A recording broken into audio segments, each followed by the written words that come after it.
This webinar is going over state financial aid and the modifications that we have recently made to our state financial aid programs.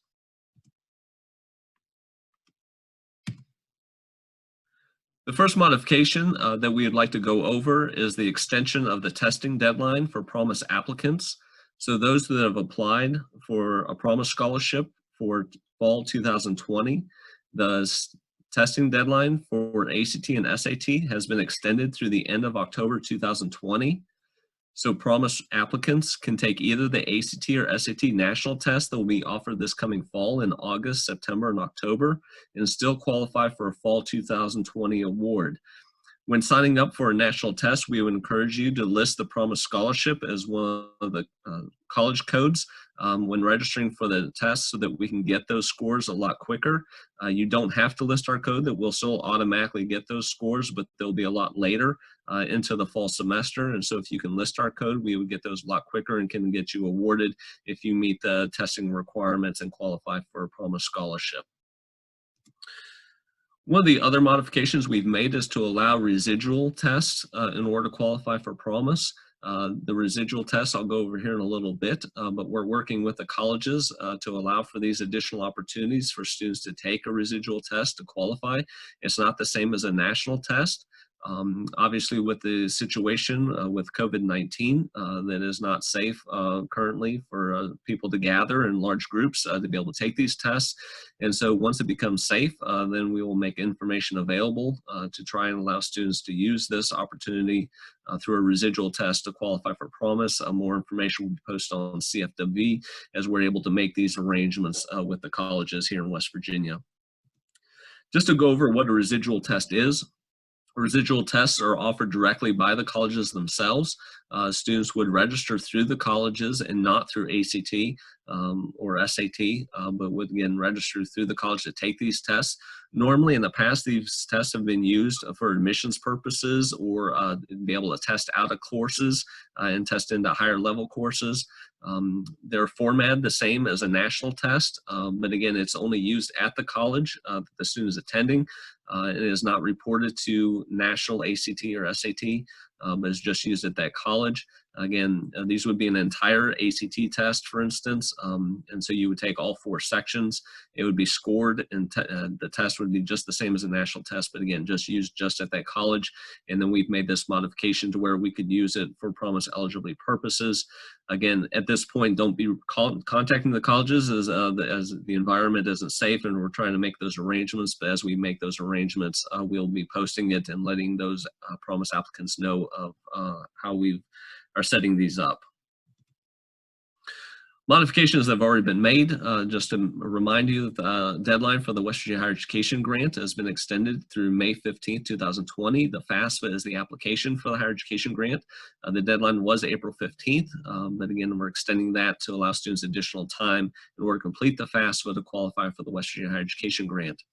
Also, the community service requirement for the West Virginia Invest Grant has been waived for spring 2020. So for those students receiving West Virginia Invest's grant for this spring, do not have to complete the community service requirement. It is still required for the summer semester at this point, and also the drug screen requirement for the summer semester is also required, but at least the community service requirement has been waived for the spring awards. For renewal students only, for those that are currently receiving state financial aid for the spring 2020 semester, the cumulative grade point average has been suspended to renew their award from 2019-20 to 2020-21. For the Promise Scholarship, first year students would be required to have a 2.75 cumulative GPA after their first year of college.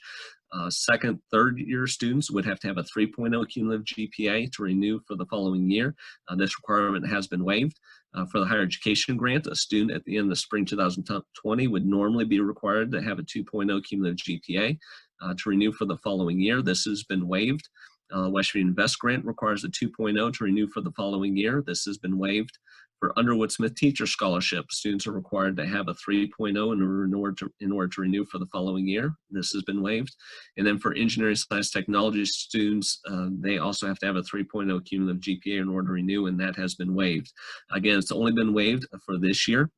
Next year, it will be expected that students maintain the cumulative GPA required in order to renew it for 2021, 2022. Also, several colleges, or many colleges, are considering pass-fail and understand that this could have an impact on the student's grade point average going forward. But just so students are aware that next year, students will be required to have a cumulative GPA for renewal next year. But for this year, it is being waived to renew for this coming fall of 2020. So what has stayed the same, while the GPA requirements have been waived for renewal purposes only, the credit hour completion requirement for renewal has been maintained. And so promise recipients that are receiving promise for 2020-21 will be, or those students that are receiving promise for this year will be expected to maintain or complete 30 credit hours if they received a 2-semester award, 15 credit hours if they received a 1-semester award in order to renew for fall 2020. They do have fall, spring, and summer in order to complete the 30 credit hours or the 15 credit hours in order to renew for fall 2020. For the West Virginia Higher Education Grant, students are required to complete 24 credit hours between the fall and spring semester. If it's a quarter school, it's 36 quarter hours.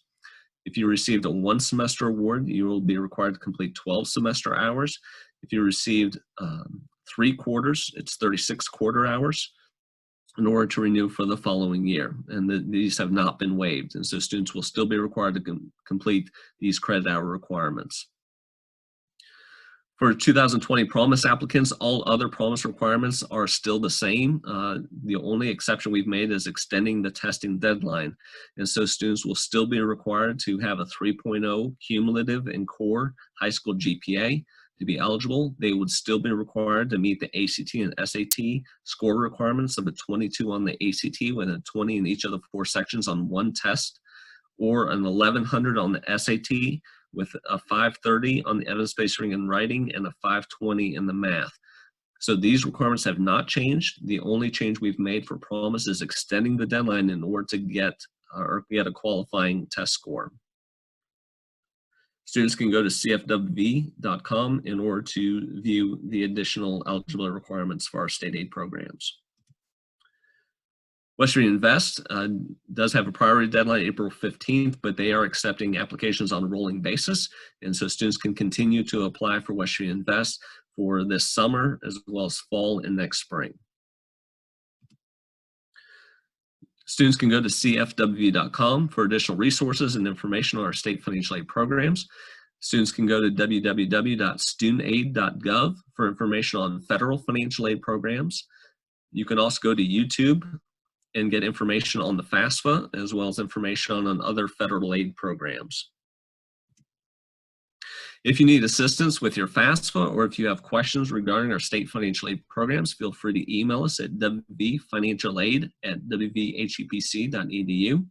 We can set up a virtual appointment to help you with the FAFSA and completing the FAFSA, or if you do have questions on state financial aid, we'd be happy to assist in any way we can. You have our contact information. While we are working remotely, it is easier to contact us by email, but we are returning phone calls, and so you can call us at 304-558-4618. If you have any questions, feel free to contact us. I hope this webinar has been helpful and informative, and let us know if you have any questions. Thank you.